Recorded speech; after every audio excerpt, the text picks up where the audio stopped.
Driven by fire, driven by fear, never get tired, no I'm still here. Felt in the cracks, now I'm shifting gears. 10 years into my moments here, waiting my turn, now I'm hot in demand. Slept on a kid but I had bigger plans. Stayed low key but I still hit drive. Give me one shot and I'm coming alive. Names on the left, second taste it. Gunning for the top, no limitations. From the basement, no hesitation. Okay, you beautiful friends, welcome back to the back of the semi-truck, and hopefully I can get through this intro without any interruptions this time, because I've had interruption after interruption after interruption, but nonetheless, here we are, Hazbin Hotel, Season 2, Episode 4. Let's watch this together and see what happens, because this is Episode 4, and it's entitled, It's a Deal.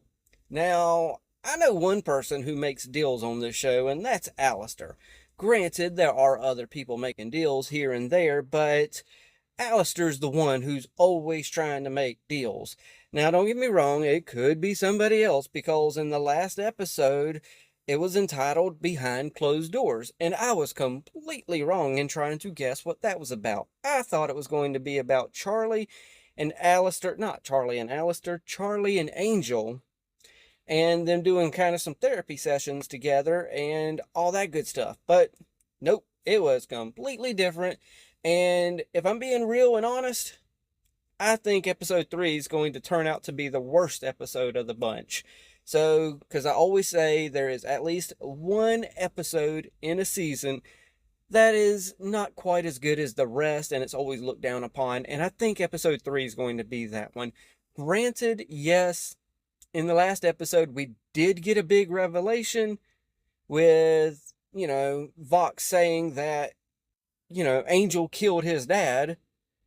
That's a big revelation, but at the same time, it fell flat due to the fact that it was kind of just a off-the-walls, quirky little episode. So, it is what it is. It did move the storyline, if I get words out of my mouth, it did move the storyline along, and hopefully we delve into Angel a little bit more later on.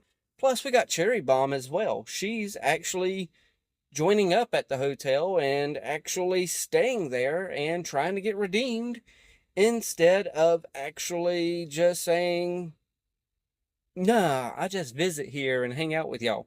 So, cool beans on that. That adds a new dynamic. She's officially there. She is officially part of Hazbin Hotel, as opposed to just being there. So, I know I'm repeating myself, so I'm shutting up. I'm going to do this. Once I hit play, there is no stopping. I don't care who I get a call from.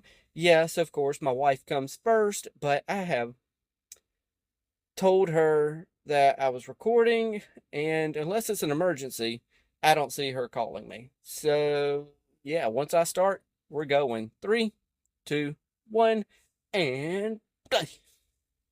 Where are we starting? Charlie. Okay, we're starting with Vaggie and Charlie. Cool beans. And no, I should not be drinking this at 8 o'clock at night. Those fuckers work for Vox. Katie Killjoy. Ah, that was interesting. The little static noise made it glow green. Well, that's obviously something I'm going to have to pause and see all those texts that Val sent to Angel. I knew that. Am I right? Oh, that cup says deer season, and his says duck season. You should have moved in sooner. Coming up on Huh. Killjoy tonight. Well, in the last episode, I said that I feel like Angel and Cherry have a brother and sister relationship, so I must be completely wrong on that. Our homosexual daughter of our big old devil daddy, and founder of the Hazbin Hotel. Oh my gosh. Starting to live up to the name, wouldn't you say? I would. Charlie's little hotel and how I've been held. So this is why you changed your outfit in the trailer, so you can go over and visit her. You what? You see, I've been there about a year or so. We really aren't getting any closer to. Oh, come on now, Alastor. You really So thought is you the most deal powerful with thing, which you her? are. meant you could take on an And the strings that are controlling him is her? Don't remind me. Gentlemen, if I Ooh. recall, hustling yourself and dazzling those Human young Alastor. overcoming so much to be the star of your own radio show. Oh. I call You on sound the like voices you of the are afterlife. from a little town called Baton Rouge. I do not want to exist in hell, a tortured soul. I want to Wow, this is interesting hearing Alastor's voice without the I want to filter of continue like an my AM radio. Wow, that's a new one. deal. That's what it means by it's a deal. Next day, you died. We're getting the backstory to Alastor and who, Just perfect. So you know, yeah, gosh, I'm at a loss of words because I couldn't, I just didn't think we were going to actually get his backstory this fast. Oh, did not expect a song from her. Okay, so I did not ever expect the deal that had him by the strings is from her. Wow. Come on, Alastor. Come on. Oh, that's clever. Is it? Like that, I think sinners deserve the extermination because they're bad people. Why did you just say that? Because, holy crap, Breaking news. Charlie Morningstar claims that they Sarah are deserves going be to clip that to high heaven. Shocking new statement. Do you have anything else you'd like to You clarify know, about every your time I hotel? hear this news reporter, all I think of is Blitz, because obviously same voice actor, but holy crap, it'd be something if the whole time the news reporter was secretly Blitz and just shows himself, but I know better. Hey, Nifty, guess what? I gotta take my knife and stab him all.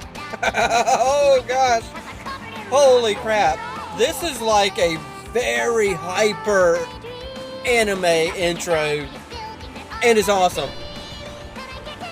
Oh gosh, I think that's what they were going for because now we're in Japanese. Finally ready to plead with me to stop shitting on your Interesting precious hotel. little side by side there with all the green lights on Alastor's side and the other lights that were with Vox. Oh, Val with a little bit of potion there, huh? Can't get it up? Absolutely obliterate this guy. Well, they said yes. So what are you gonna do there? Alastor's in trouble! Oh. Wow. Hey, have you ever heard of a This is why I like Nifty. She's loyal. Check this out. How cute is it? Oh, frickin' A. I forgot. Husk used to be an overlord. He is pretty powerful. Oh, gosh. Nifty. You again. Ready to lose. Holy crap, Nifty. Maybe Nifty should be an overlord. Holy crap. The fuck is he doing?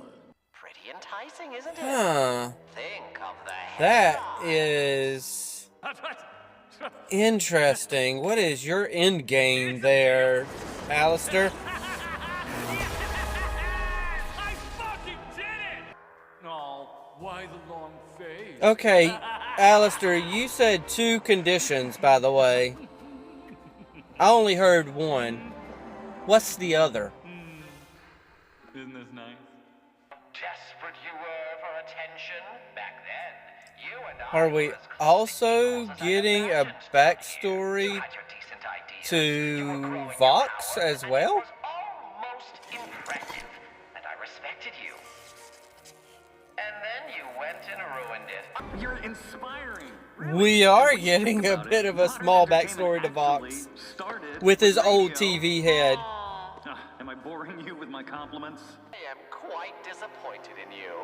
I just thought... Wait, holy crap! Why am I feeling sorry for Vox? I thought that was something Holy you understood. crap! How embarrassing. Your little mockery. Ah, is gonna gosh. make me cry. I didn't want a song from Vox, but it is what it is. Look around you, Al. I've been scheming this whole time.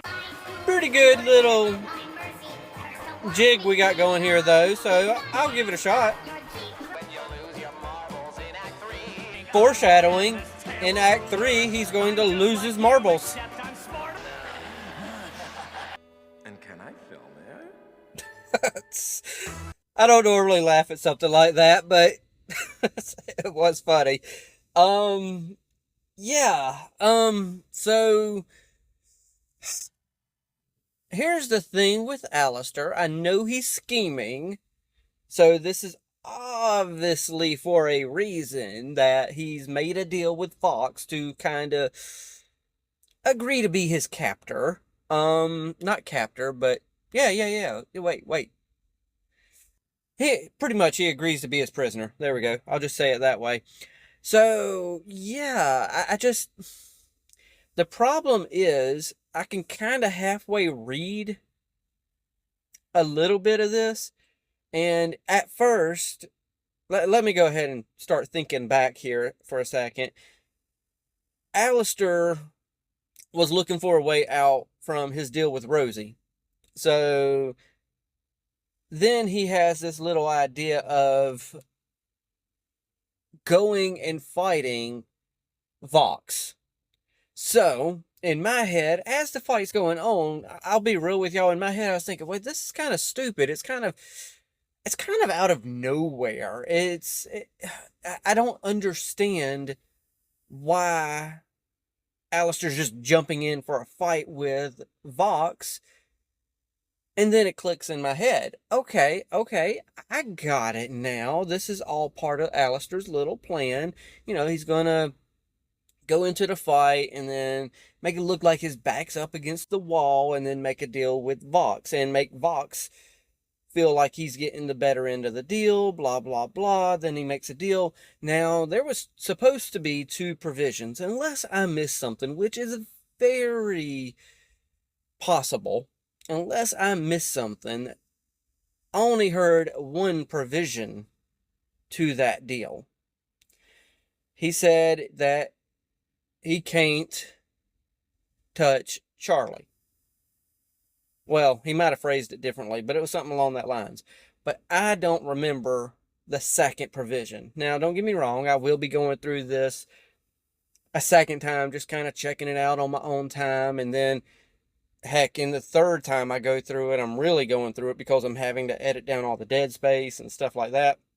So I'm going to be going through this episode multiple times. So I might catch the second provision if it was said, but I don't remember hearing it. So we still have to find out what that second provision is, because Vox heard the first one and said, screw it. If that's it, fine, deal. And he made the deal without hearing the second provision. So I'm kind of trying to figure things out here. So in my head, I feel like the end goal for Alastor, Alastor's end goal is to pit Vox against Rosie. Because Rosie has a deal, obviously, with Alastor as well. And it's just like, holy crap. I did not see it coming that's who is pulling his strings this whole time is Rosie. Why she's doing what she's doing, that has to be explained too. So, you know, we got Hazbin Hotel for 4 seasons minimum. So we got a lot of Hazbin Hotel coming. So we're going to get answers to these questions. But I feel like Vox is ultimately trying to pin Rosie against not Vox. I feel like Alastor is trying to pin Vox against Rosie. And I don't know, maybe Alastor believes that Vox can, you know, win against Rosie, and if Rosie gets killed, then that means that his deal with her is done for. And maybe the second provision to the deal was that you don't touch Rosie either. So, maybe that makes it where then all of Alastor's strings are cut. And he can just be who he is. I think I might have figured it out. But I know I didn't figure it out at the same time, so who cares? Nonetheless, though, that's the episode. We got a backstory on Alastor, which I believe a lot of people already knew the backstory with Alastor due to, like, all the little comics, web comics that are out there that the creator's already done. So, I feel like everyone already knew but me. So, Alastor's backstory was in there.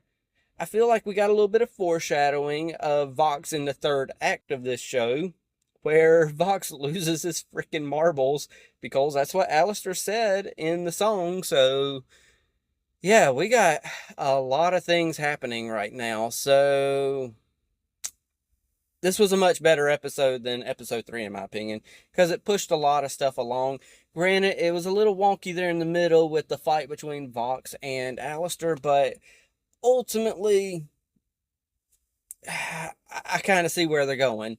So, I guess the only thing left for me to do is actually, I'm going to go, after I'm done hitting the stop button, I'm going to go see what the titles to the next episodes are.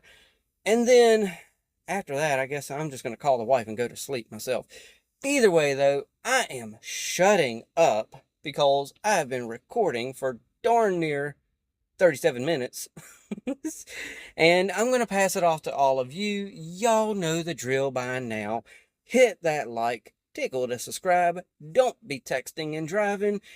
Watch what you love and love what you watch. And take it away, Mr. Rogers. I like you just the way you are.